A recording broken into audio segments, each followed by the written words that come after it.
Hey everyone, welcome back to channel. Today we are going to solve the next questions of chapter accounting equation. आप सभी को पता है कि जो अकाउंटिंग इक्वेशन चैप्टर है वो हमारा चल रहा है अकाउंटिंग प्लेलिस्ट सीरीज में, राइट? तो उस चैप्टर के रिगार्डिंग हम 10 क्वेश्चन सॉल्व कर चुके हैं और जो क्वेश्चंस मैंने सॉल्व किए हैं और जो मैं इन फ्यूचर करवाने वाली हूँ अकाउंटिंग इक्वेशन चैप्टर के रिगार्डिंग, उन सबको मैंने पीडीएफ फॉर्मेट में आप सबको प्रोवाइड किया हुआ है, जो कि आप डिस्क्रिप्शन बॉक्स में जाकर डाउनलोड कर सकते हो। ठीक है, तो आज हम करने वाले हैं सबसे पहले क्वेश्चन नंबर 11। उसको करने के लिए आपको कुछ बेसिक इक्वेशंस का पता होना चाहिए और उन इक्वेशंस के बारे में मैंने आपको बताया हुआ है। लास्ट वीडियो में मैंने बताया था, इस सीरीज़ में जो लास्ट वीडियो अपलोड हुई थी उसमें मैंने आपको बताया था, बट इस वीडियो में एक बार दोबारा रिपीट कर रही हूँ ताकि आपको और अच्छे से समझ में आ जाए और जो लोग नए जुड़े हैं उनको भी उनके बारे में पता चल जाए। तो द बेसिक इक्वेशन जिसके बारे में आपको पता होना चाहिए वो अभी आपके सामने है स्क्रीन पर। That assets is equal to liabilities plus capital, ये है हमारी बेसिक अकाउंटिंग इक्वेशन, जिसके बेसिस पर हम वेरियस अदर इक्वेशंस भी क्या कर सकते हैं, डिराइव कर सकते हैं। For example we can say on the basis of this equation that capital is equal to assets minus liabilities. Okay, तो आप जितनी मर्जी इक्वेशंस इस इक्वेशन के बेसिस पर क्या कर सकते हो, ड्राइव कर सकते हो। तो this is the basic accounting equation जिसके बारे में आप सभी को पता होना चाहिए। ठीक है, इसके बाद जो मैंने दूसरी चीज़ आप लोगों को बताई थी वो क्या बताई थी कि जो वर्ड लाइबिलिटी होता है, ठीक है, दो तरह की होती है हमारे पास लाइबिलिटीज, एक इंटरनल लाइबिलिटीज और एक हमारे पास होती है एक्सटर्नल लाइबिलिटीज। ठीक है, तो जो हमारी इंटरनल लाइबिलिटीज होती है वो कौन सी होती हैं? The funds that are borrowed by the company from the owners। ठीक है, तो वो कंपनी की इंटरनल लाइबिलिटीज होंगी। नॉट ओनली फंड्स, और कुछ भी हो, चाहे कोई एसेट ही क्यों ना हो, जो भी कंपनी ने बोरो किया हुआ है अपने ओनर से वो कंपनी की इंटरनल लाइबिलिटी, और इसको हम कंपनी की कैपिटल भी बोलते हैं। Internal liabilities are also refer to as the capital of business. ठीक है, तो ये जो कैपिटल है ये किसको रेफर कर रहा है? इंटरनल लाइबिलिटीज को। दूसरी होती है एक्सटर्नल लाइबिलिटीज, ये है हमारी एक्सटर्नल लाइबिलिटीज। और ये कौन सी लाइबिलिटीज होती हैं? वो फंड्स या वो दूसरी आइटम्स, वो वैल्यूएबल आइटम्स जो कि क्या की गई हैं, कंपनी के द्वारा बोरो की गई हैं, that are borrowed by the company, not from the owners but from the public, that are borrowed by the company from the public. ठीक है, पब्लिक या फिर और बैंक्स, ठीक है, और various other financial institutions you can say. मतलब कि इंटरनली जो है उन फंड्स को प्रोक्योर नहीं किया गया है, बल्कि आउटसाइड द ऑर्गेनाइजेशन अगर किसी फंड्स को या किसी आइटम को आप प्रोक्योर करते हो for the use in organization, तो उन सबको कंपनी की एक्सटर्नल लाइबिलिटीज बोला जाता है। सो आई होप सो आपको फिलहाल ये चीज़ समझ में आ गई है। ठीक है, दूसरी चीज़ जो मुझे आपको ज़रूरी आज समझानी है वो क्या है? वो है हमारे पास कैपिटल जो होती है, जो मैंने आपको बताया, द फंड्स और the valuable items that are invested by the owners in the business, वो उसे हम कैपिटल बोलते हैं। और वो कैपिटल भी दो तरह की है, one is opening, other one is closing capital. ठीक है, तो जो हमारी ओपनिंग कैपिटल होती है, नाम से पता चल रहा है कि जो at the time of the start of business जो चीज़ें इन्वेस्ट की जाएंगी by the owner of the business, उसे हम बोलेंगे ओपनिंग कैपिटल। ठीक है, तो at the start of business जो चीज़ें इन्वेस्ट की जाएंगी उन्हें क्या बोलेंगे? Opening capital. और जो अमाउंट या जो आइटम्स ओनर के द्वारा इन्वेस्ट की जाएंगी in between the business, in between the running of business, in between the running of business, तो उन्हें हम बोलेंगे क्लोजिंग कैपिटल। ठीक है, तो ये दो चीज़ें आपको याद रखनी है।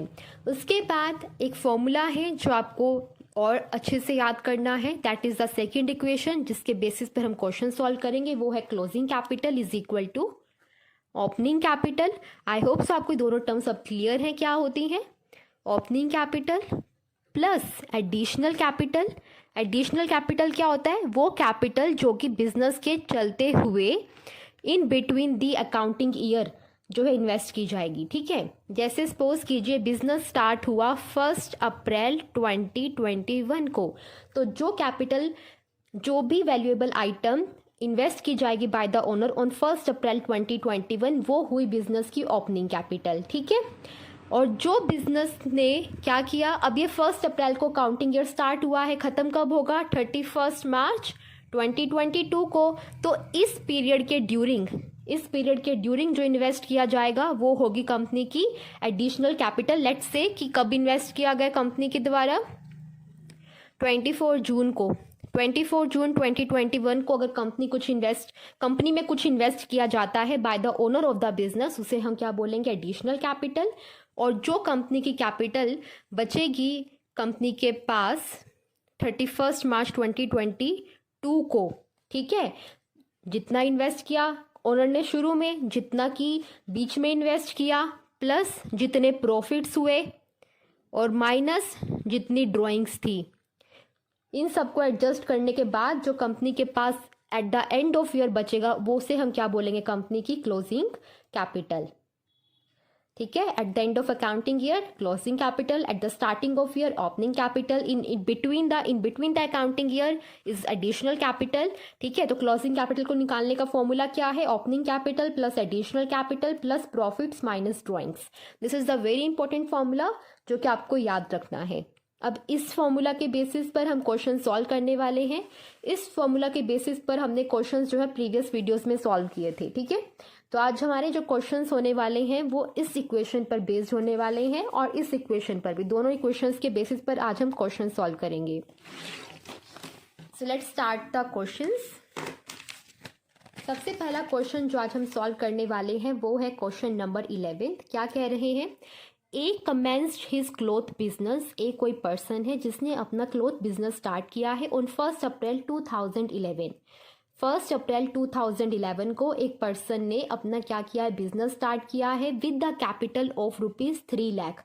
ठीक है, तो जब बिजनेस स्टार्ट किया गया उसने कितनी अमाउंट इन्वेस्ट की बिजनेस में? 3 लाख।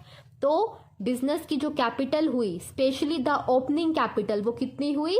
3 लाख। क्योंकि मैंने आपको बताया है ना कि जो चीज़ ओनर के द्वारा at the starting of business invest की जाती है उसे हम क्या बोलते हैं? कंपनी या बिजनेस की ओपनिंग कैपिटल। और वो इस क्वेश्चन के केस में कितनी है? वो है ₹3 लाख। तो हम ओपनिंग कैपिटल कितनी लिख देंगे? ₹3 लाख। ठीक है, तो ये चीज़ आपको ध्यान में रखनी है। उसके बाद आगे पढ़ते हैं क्या लिखा हुआ है। On 31 March 2012 his assets were worth ₹5 lakh. That means at the end of accounting year जो कंपनी के पास एसेट्स थी वो कितनी थी? 5 लाख की। वो भी राइट डाउन कर लेते हैं कि कंपनी के पास एसेट्स कितनी थी eight the end of year? ₹5 lakh की। नेक्स्ट हमारे पास क्या कह रहे हैं ये लोग? Next they are saying that 31 March 2012 को असेट्स थी 5 लाख की और लाइबिलिटीज थी 1 लाख की। तो 31 मार्च 2012 की ये डेटा गिवन है कि असेट्स इतने वर्थ की है और लाइबिलिटीज इतने वर्थ की कंपनी के पास थी। ठीक है, लाइबिलिटीज कितने की थी? ₹1 लाख। आपको सिंपली ये सब कुछ राइट डाउन करते चलना है। ठीक है, उसके बाद क्या लिखा है? Find out the closing capital and profits earned during the year. तो हमें दो चीजें कैलकुलेट करनी है, एक क्लोजिंग कैपिटल और दूसरे प्रॉफिट्स। ठीक है, तो हमें क्या बताना है? हमें बताना है कि बिजनेस की क्लोजिंग कैपिटल कितनी है और बिजनेस के प्रॉफिट्स कितने हैं। ठीक है, कुछ नहीं करना, आपको सिर्फ और सिर्फ जो मैंने आपको अभी इक्वेशंस बताई हैं उनमें सॉल्व करके आंसर कैलकुलेट कर लेना है। और लॉजिक वही है जो इक्वेशंस के पीछे था, क्योंकि आप सभी को पता है कि हमारी जो क्लोजिंग कैपिटल होती है वो किसके इक्वल होती है? मैंने अभी आपको बताया था कि जो हमारी क्लोजिंग कैपिटल होती है वो हमेशा असेट्स का टोटल वैसे एक्सटर्नल जो हमारी लाइबिलिटीज़ हैं, और यू कैन सिंपली से द लाइबिलिटीज़, उनको डिडक्ट करके हम कैलकुलेट कर सकते हैं। तो एसेट्स भी हमें पता है 5 लाख है, और लाइबिलिटीज़ भी हमारे पास गिवन है 1 लाख। तो 5 लाख माइनस 1 लाख, 5 लाख माइनस 1 लाख कितना होगा रुपीज़? 4 लाख जो है कंपनी की क्लोजिंग कैपिटल आ जाएगी। ओपनिंग गिवन है, राइट, एसेट्स गिवन है, लाइबिलिटीज गिवन है, क्लोजिंग कैपिटल पूछा है और प्रॉफिट पूछा है। बट हमें प्रॉफिट्स निकालने के लिए क्लोजिंग कैपिटल चाहिए। देखिए अकाउंटिंग इक्वेशंस देखिए ना, ये देखो सबसे पहले ये था ना हमारे पास assets is equal to liabilities plus capital. हमारे पास जो डेटा गिवन है वो क्या गिवन है? असेट्स गिवन है, लाइबिलिटीज गिवन है। अगर ये दोनों चीजें गिवन है तो क्या हम अपनी इस कैपिटल को कैलकुलेट कर सकते हैं कि नहीं कर सकते? ये जो कैपिटल होती है ये क्लोजिंग कैपिटल होती है। एसेट्स में से लाइबिलिटीज रिड्यूस कर कर जो बचता है वो कंपनी की क्लोजिंग कैपिटल होती है, ठीक है। क्योंकि यहाँ पर जो हम एसेट्स लिए हैं, जो लाइबिलिटीज ली हैं, वो टोटल ईयर की लिए हैं, कंप्लीट ईयर की लिए हैं। तो जब कंप्लीट ईयर की कुछ डेटा को कंसीडर करने के बाद हम कैलकुलेट करेंगे तो वो eight the end of year वाला जो डेटा है वो आएगा। तो eight the end of year जो हमारे पास होती है वो क्लोजिंग कैपिटल होती है, ठीक है। तो एसेट्स में से लाइबिलिटीज डिडक्ट कर कर मैंने क्या किया? असेट्स गिवन थी, लाइबिलिटीज गिवन थी, मैंने क्लोजिंग कैपिटल को कैलकुलेट कर दिया, ठीक है। तो क्लोजिंग कैपिटल कितनी आ गई? रुपीज 4 लाख। इतना समझ में आया? तो हमारी क्लोजिंग कैपिटल कैलकुलेट हो गई। अब हमें प्रॉफिट्स कैलकुलेट करने हैं। तो प्रॉफिट्स कैलकुलेट करने के लिए सेकंड इक्वेशन में देखिए हमारे पास क्या क्या गिवन होना चाहिए। Closing capital is equal to opening capital plus additional capital plus profits minus drawings. So हम इस इक्वेशन के बेसिस पर प्रॉफिट्स के रिगार्डिंग भी एक फॉर्मूला डेवलप कर सकते हैं ना, राइट। सो हम क्या करेंगे? अपना बेसिक मैथ्स अप्लाई करेंगे और क्या करेंगे? प्रॉफिट्स को एक साइड पर लाकर इसके रिगार्डिंग इक्वेशन बनाने के लिए closing capital profits is equal to closing capital minus opening capital. Closing capital इधर जो पॉजिटिव साइन उनको माइनस में चेंज कर कर और जो माइनस में उन्हें प्लस में चेंज कर कर। तो ये प्लस में है तो minus opening capital minus additional capital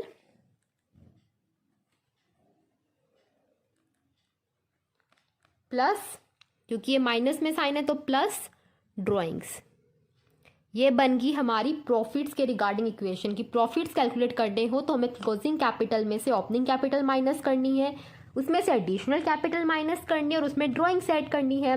अब हमारे इक्वेशन में क्लोजिंग कैपिटल हमने कैलकुलेट अभी अभी की है रिसेंटली। ओपनिंग कैपिटल हमें गिवन है, एडिशनल कैपिटल क्वेश्चन में गिवन नहीं है क्योंकि ओनर ने बिजनेस में ड्यूरिंग द अकाउंटिंग ईयर कुछ भी इन्वेस्ट नहीं किया है और बिजनेस में कोई ड्राइंग्स भी नहीं है। ड्राइंग्स का मतलब क्या? ओनर ने अपने पर्सनल यूज के लिए बिजनेस में से कुछ निकाला है ड्यूरिंग द अकाउंटिंग ईयर? तो नहीं, ऐसा नहीं हुआ है। तो एडिशनल कैपिटल और ड्राइंग्स हमारे बिजनेस में नहीं है। तो प्रॉफिट्स हम कैसे कैलकुलेट कर लेंगे? Closing capital minus opening capital, ठीक है। तो प्रॉफिट्स क्या आ जाएंगे? प्रॉफिट्स हमारे पास आ जाएंगे क्लोजिंग कैपिटल जो कि कितनी है? 4 lakh, right, minus opening capital जो कि कितनी है? 3 लाख। ये मैं वैल्यूज पुट कर रही हूँ उस इक्वेशन में जो अभी रिसेंटली लास्ट पेज पर डेवलप किया है, ठीक है। The closing capital minus opening capital, इसमें से एडिशनल कैपिटल भी माइनस करते अगर हमारे पास होती और ड्राइंग्स को ऐड करते अगर होती, बट नहीं है। तो प्रॉफिट्स कैसे कैलकुलेट कर लिया? 4 lakh minus 3 lakh, closing capital minus opening capital, तो कितना आ गया? Rupees 1 lakh is the profit of the business, ठीक है। तो ये था हमारे पास एक क्वेश्चन की रिक्वायरमेंट जो कि हमने सॉल्व कर ली है। और जो बेसिक इक्वेशंस का हमने यूज किया है वो एक तो थी दिस वन और दूसरी थी दिस वन, ठीक है। और जिसमें हमने क्या किया, ये वाला भी हमने डेवलप किया था, दिस वाला profit is equal to closing capital minus opening capital minus additional capital plus drawings, okay. So this question number is done. Question 11 हमने कर लिया है। आई होप सो आपको समझ में आया होगा। स्टिल कोई डाउट है? कुछ भी नहीं ऐसे लगता है कि ये नहीं क्लियर हो रहा है, इसमें कुछ भी डाउट है, so please ask me the comment section. अभी हम नेक्स्ट क्वेश्चन की तरफ मूव कर रहे हैं, that is question number 12A। 12A question क्या कह रहा है? Yogesh commented business, commenced the business. Commenced का मतलब होता है स्टार्ट करना। योगेश स्टार्टेड द बिजनेस, ठीक है। स्टार्टेड को ही हम क्या बोलते हैं? Commenced the business. Yogesh commenced the business on 1st April 2011 with the capital of rupees 5 lakh and a loan of rupees 1 lakh borrowed from Citibank सीधी सी बात है, क्या कह रहे हैं कि 1 अप्रैल 2011 को एक बिजनेस स्टार्ट किया गया है योगेश के द्वारा। उसमें उन्होंने जो इन्वेस्टमेंट की है स्टार्टिंग में वो क्या कितनी की है, 1 लाख की, ठीक है, सॉरी 5 लाख की, 5 लाख की उन्होंने इन्वेस्टमेंट की है। तो वो हमारी बिजनेस की क्या हुई, कैपिटल। और उन्होंने लोन भी लिया है ₹1 lakh, borrowed from the city bank. ये आपको समझ में आना चाहिए। अगर यहाँ ऐसे गिवन है कि लोन लेकर जो है बिजनेस स्टार्ट किया गया है, तो जो पैसा ओनर के द्वारा अपना इन्वेस्ट किया गया है वो होता है कैपिटल, और जो पैसा किसी बाहर से, किसी दूसरी पार्टी से लेकर, एक्सटर्नल पार्टी से लेकर बिजनेस में इन्वेस्ट किया जाता है, चाहे फिर पब्लिक हो, चाहे फिर कोई फाइनेंशियल इंस्टीट्यूशन हो, कोई बैंक हो, तो उसे हम बोलते हैं बिजनेस की liabilities, the external liabilities. Okay, तो this one is the capital and this one is the external liabilities of the business. ठीक है, ये बात आपको समझ में आनी चाहिए। Next is on 31 March 2012, that is at the end of year, जो एसेट्स थी बिजनेस की वो कितनी थी, his assets were ₹8 lakh, his assets were ₹8 lakh, calculate his closing capital and profits earned during the year। बिल्कुल simple question है, कोई problem नहीं है, हमारे पास बिल्कुल सीधा सा डेटा गिवन है, जैसे लास्ट क्वेश्चन किया वैसे ये हो जाएगा। लास्ट क्वेश्चन में क्लियर कट गिवन था कि हमारे पास लाइबिलिटीज कितनी है, बट इस क्वेश्चन में इन्होंने क्लियर कट ना बताते हुए बीच में क्या दे दिया, एक ट्विस्ट दे दिया, जहाँ पे इन्होंने क्या मेंशन किया, that the Yogesh has taken the loan of ₹1 lakh from the city bank. उन्होंने ऐसे मेंशन कर दिया। तो यहाँ पे कंफ्यूज नहीं होना है, क्योंकि जो चीज़ बोरो की जाती है बिजनेस के द्वारा बिजनेस में यूज़ करने के लिए, उसे हम बिजनेस की लाइबिलिटीज कंसिडर करते हैं, द एक्सटर्नल लाइबिलिटीज। ओके, तो ₹1 lakh is the external liabilities of the business. तो इस क्वेश्चन में हमें क्या करना है,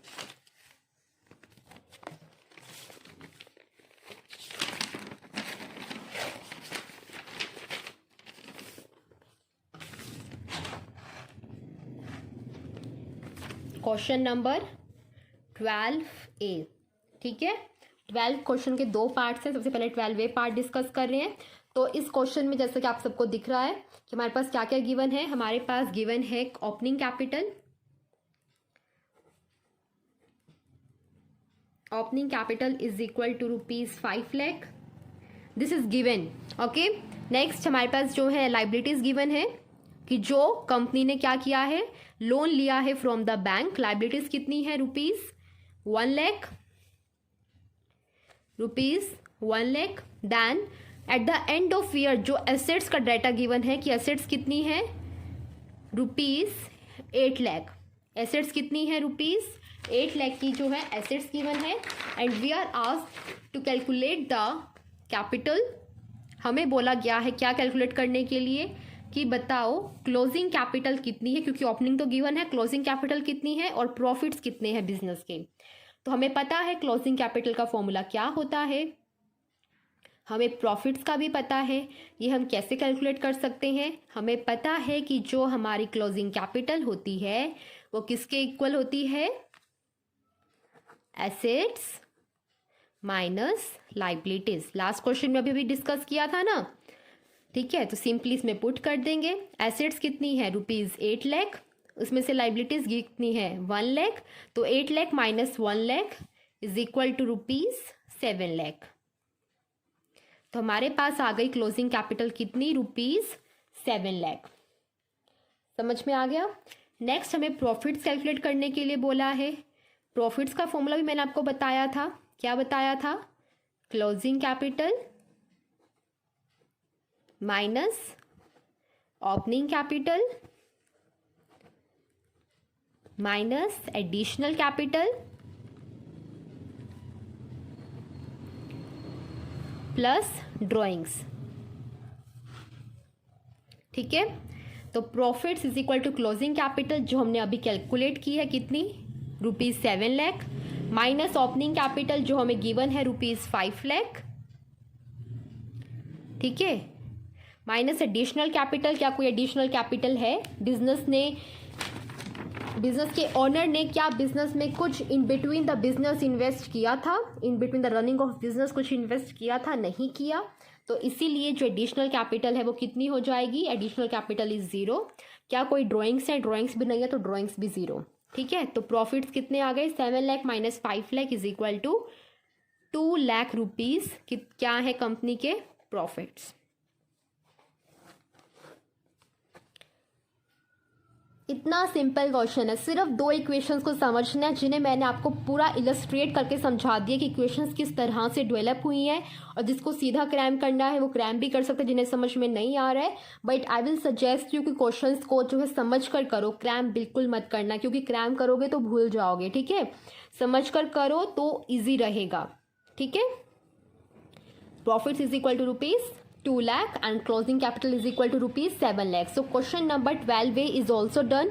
12B क्वेश्चन भी कर लेते हैं आज। ठीक है, तो हमारे इन अकाउंटिंग इक्वेशंस के बेसिस पर जितने भी क्वेश्चंस हैं वो सारे कंप्लीट हो जाएंगे। ठीक है, तो 12B क्वेश्चन की तरफ मूव करते हैं। यार देखो, मैंने आज टोटल 3 क्वेश्चंस आपको मैं कराने वाली हूँ, बस this is the last question, the 12th B question. इन तीनों क्वेश्चंस के बाद जो है, अगर आपको कोई भी डाउट होता है, कुछ भी इक्वेशन में डाउट है या किसी कंसेप्ट में डाउट है, प्लीज़ फ्री होकर कमेंट सेक्शन में पूछा करो कि इस चीज़ में प्रॉब्लम है। और अगर कोई प्रॉब्लम नहीं है, इतना अच्छे से समझ में आ गया, तो प्लीज़ मुझे बता भी दिया करो that you are liking the content. ठीक है, तो मुझे थोड़ा मोटिवेशन मिल जाता है। नेक्स्ट वन, चलो करते हैं question number 12B। If in the above case, okay, above case ही है हमारा क्वेश्चन। द प्रोप्राइटर का मतलब होता है ओनर। ठीक है, ये डिफरेंट टर्म्स यूज करते हैं, बट आपको कंफ्यूज नहीं होना है। Proprietor means the owner of the business. ठीक है, proprietor means the owner of the business. The owner had introduced the fresh capital of rupees 40,000 and had withdrawn rupees 10,000 for personal purpose. Calculate his profits. कुछ मुश्किल नहीं है, सीधी सी बात है। बस जो अभी तक 2 कंसेप्ट हमारे नहीं यूज हो रहे थे, the additional capital and the drawing concept, वो भी इस क्वेश्चन में इन लोगों ने पूछ लिए हैं, क्योंकि इन्होंने साफ साफ कह दिया है कि केस हमारा वो पिछले वाला ही है जो ऊपर 12वें क्वेश्चन में था। The only thing that differs वो क्या है कि बिजनेस के ओनर ने फ्रेश कैपिटल को इंट्रोड्यूस कर दिया है। What is the meaning of fresh capital? कि जो capital at the starting invest हुई थी वो तो थी, उसके अलावा कुछ और कैपिटल को इंट्रोड्यूस किया गया है। तो ओनर के द्वारा अगर कुछ और इन्वेस्ट किया जाता है during the running of business, तो उसे हम क्या बोलते हैं? Additional capital. तो ये 40,000 रुपीज बिजनेस की एडिशनल कैपिटल है। ओके, एंड उन्होंने क्या बोला है? The proprietor, that means the owner has withdrawn rupees 10,000। Withdrawn का मतलब होता है कि अपने क्या करना, यहाँ पे लिखा है ना, विड्रॉन किए 10,000। अब विड्रॉन का मतलब कि बिजनेस में से कोई चीज़ आपने निकाली है। अब वो निकाली है, हो सकता है ऑफिशियल यूज़ के लिए हो सकता है पर्सनल यूज़ के लिए हो। तो अगर आप बिजनेस की कोई चीज़ यूज़ कर रहे हो, बिजनेस में से विड्रॉ कर रहे हो, निकाल रहे हो, अगर पर्सनल पर्पस के लिए, तो उसे हम बोलते हैं कंपनी की ड्रॉइंग्स। तो 10,000 है कंपनी की ड्रॉइंग्स। ठीक है, तो प्रॉफिट्स वाले फॉर्मूला में आपके पास ऊपर जो 12वें क्वेश्चन था उसमें क्लोजिंग कैपिटल गिवन थी, ओपनिंग कैपिटल गिवन थी, पर हमने एडिशनल कैपिटल और ड्राइंग्स को क्या कंसिडर किया था? 0 बट इस टाइम पर हमारे पास क्वेश्चन में गिवन है कि एडिशनल कैपिटल 40,000 है और जो ड्राइंग्स हैं वो 10,000 है। तो हमें सिंपली मैं आपको बता देती हूँ कि क्या करना है, वहीं पर बता देती हूँ अगर क्वेश्चन सेम ही है तो। ये देखो, ये था ना क्वेश्चन हमारा, सारे डेटा बिल्कुल वही सेम। उन्होंने खुद ही कहा ना कि अबव केस कंसिडर करना है, सिर्फ उन्होंने एडिशनल इन्फॉर्मेशन क्या दी है कि एडिशनल कैपिटल हमारे पास है क्वेश्चन में और ड्राइंग्स भी है। ठीक है, तो यहाँ पर आपने 0 कंसिडर किया था, बट आप 0 कंसिडर नहीं करोगे 12B क्वेश्चन में। यहाँ पर आपका जो प्रॉफिट होगा वो किसके इक्वल आ जाएगा? 7 lakh closing capital minus opening capital कितनी? 5 लाख माइनस एडिशनल कैपिटल भी है अब बिजनेस में, जो कि कितनी है? ₹40,000। कितनी है? ₹40,000। तो माइनस 40,000। और ड्राइंग्स कितनी है? उन्हें प्लस करना है ड्राइंग्स को। फॉर्मूला में आप देख सकते हो, closing capital minus opening minus additional plus drawings. तो ड्राइंग्स कितनी थी? 10,000। तो 10,000 को आपको क्या कर देना है? ऐड कर देना है। अब कैलकुलेट कर लीजिए, जो भी होगा वो आपका आंसर होगा क्वेश्चन नंबर 12B का। 7 lakh minus 5 lakh is equal to 2 lakh minus 40,000 plus 10,000 is equal to 1,70,000। कितने rupees? Rupees 1,70,000 is the answer of question number 12 भी। ये है कंपनी का प्रॉफिट। ठीक है, तो ये था इसमें। तो ये चीज़ें कुछ कीवर्ड्स होते हैं जो आपको याद रखना, जैसे फ्रेश कैपिटल हो गया, विड्रोन हो गया, तो ये चीज़ें आपको कंसिडर करनी है। ठीक है, तो हमारे पास इन इक्वेशंस के बेसिस पर जितने भी क्वेश्चंस थे वो हमने क्वेश्चन नंबर 12B के साथ कंप्लीट कर लिए हैं। अब नेक्स्ट हम स्टार्ट करेंगे क्वेश्चन नंबर 13 से विद अ न्यू कंसेप्ट, जो कि मैं आपको नेक्स्ट वीडियो में ही बताऊंगी। तो आज के लिए सिर्फ इतना ही। अगर आपको अच्छा लगा है, इस वीडियो में कुछ आपको नया सीखने को मिला है, आपके कंसेप्ट क्लियर हुए हैं, so I want to request you all to please like my video, to please subscribe to my channel अगर अभी तक आपने नहीं किया है, और अपने फ्रेंड्स के साथ भी शेयर करो। Thank you very much for watching this video. Bye bye.